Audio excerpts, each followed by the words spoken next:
ಎಣ್ಣೆಕಾಳು ಬೆಳೆಗಾರರು ಬೆಳೆದ ಬೆಳೆಯ ಬೆಲೆ ಗರಿಷ್ಠ ಬೆಂಬಲ ಬೆಲೆಗಿಂತ ಕುಸಿದರೆ ಅಂತ ಸಂದರ್ಭದಲ್ಲಿ ನಷ್ಟದ ಪ್ರಮಾಣವನ್ನು ಪರಿಹಾರ ರೂಪದಲ್ಲಿ ನೀಡುವ ಅನ್ನದಾತ ಮೂಲ್ಯ ಸಂರಕ್ಷಣಾ ಯೋಜನೆಗೆ ಕೇಂದ್ರ ಸಚಿವ ಸಂಪುಟ ಅನುಮೋದನೆ ನೀಡಿದೆ. ಇದೇ ವೇಳೆ ಎಣ್ಣೆಕಾಳು ಬೆಳೆಗಳ ಖರೀದಿಗೆ ಖಾಸಗಿಯವರಿಗೆ ಅವಕಾಶ ಕಲ್ಪಿಸಲು ರಾಜ್ಯ ಸರ್ಕಾರಗಳಿಗೆ ಅನುವು ಮಾಡಿಕೊಡುವ ಯೋಜನೆಗೂ ಸಂಪುಟ ಒಪ್ಪಿಗೆ ನೀಡಿದೆ. ಈ ಎರಡು ಯೋಜನೆಗಳಿಗೆ ಸರ್ಕಾರ 15,053 ಕೋಟಿ ರೂಪಾಯಿ ಬಿಡುಗಡೆ ಮಾಡಲು ಸಮ್ಮತಿಸಿದೆ.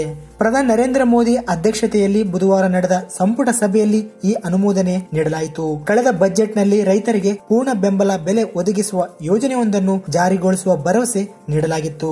ರೈತರ ಬೆಳೆಗೆ ಹೆಚ್ಚಿನ ಬೆಲೆ ದೊರಕಿಸಿಕೊಡಲು ಕೇಂದ್ರ ಸರ್ಕಾರ ರಾಜ್ಯಗಳಿಗೆ 3 ಯೋಜನೆಗಳ ಆಫರ್ ನೀಡಿದೆ. ಮೊದಲನೆಯದು ಹಾಲಿ ಜಾರಿಯಲ್ಲಿರುವ ಕನಿಷ್ಠ ಬೆಂಬಲ ಬೆಲೆ, ಎರಡನೆಯದ್ದು ರೈತರಿಗೆ ಕನಿಷ್ಠ ಬೆಂಬಲ ಬೆಲೆ ಮತ್ತು ಮಾರುಕಟ್ಟೆ ಬೆಲೆ ನಡುವಿನ ವ್ಯತ್ಯಾಸದ ದರವನ್ನು ಸರ್ಕಾರವೇ ತುಂಬಿಕೊಡುವುದು, ಮೂರನೆಯದ್ದು ಖಾಸಗಿ ಪಾಲುದಾರಿಕೆಯಲ್ಲಿ ಖರೀದಿಗೆ ಅವಕಾಶ ಮಾಡಿಕೊಡುವುದು.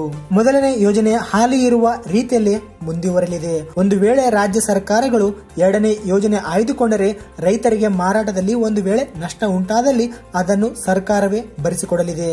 ಉದಾಹರಣೆಗೆ 1 ಕ್ವಿಂಟಲ್ ಸೂರ್ಯಕಾಂತಿ ಬೀಜಕ್ಕೆ 3,750 ರೂಪಾಯಿ ಕನಿಷ್ಠ ಬೆಂಬಲ ಬೆಲೆ ಇರುತ್ತದೆ. ಆದರೆ ರೈತನಿಗೆ ಮಾರುಕಟ್ಟೆಯಲ್ಲಿ 3,000 ರೂಪಾಯಿ ದರ ಮಾತ್ರ ಸಿಗುತ್ತದೆ. ಆಗ ಸರ್ಕಾರ ಆ ತಿಂಗಳಲ್ಲಿ ಸಗಟು ಮಾರುಕಟ್ಟೆಯಲ್ಲಿ ಇದ್ದ ದರದ ಸರಾಸರಿ ತೆಗೆದು ಆ ಮೂಲಕ ದರವನ್ನು ನಿಗದಿ ಮಾಡಿ ಬಾಕಿ ಮೊತ್ತವನ್ನು ರೈತನಿಗೆ ಪಾವತಿ ಮಾಡುತ್ತದೆ. ಆದರೆ ಈ ಯೋಜನೆ ನೋಂದಾಯಿತ ಮಾರುಕಟ್ಟೆಯಲ್ಲಿ ಮೊದಲೇ ಹೆಸರು ನೋಂದಾಯಿಸಿಕೊಂಡ ರೈತರಿಗೆ ಮಾತ್ರ ಲಭ್ಯವಾಗಲಿದೆ.